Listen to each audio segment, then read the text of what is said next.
Hello everyone, welcome back to the channel.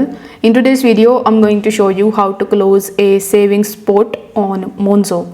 For that, you need to first of all open your Monzo app, then provide your login credentials like your email address and your password, and you need to first of all log into your account.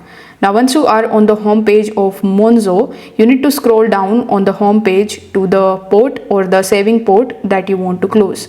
Then tap on the gear icon that would be in the top right hand corner of the screen, and then tap on the bin button in the top right hand corner of the screen. Confirm that you want to close the pot, and the money will be moved from your pot back to your main account. So you need to simply select your savings pot, and there you will see the trash option or the delete option. So you need to tap on that, confirm your closure, and you are going to get your money back in your main account. So this is how you can close your savings pot on Monzo.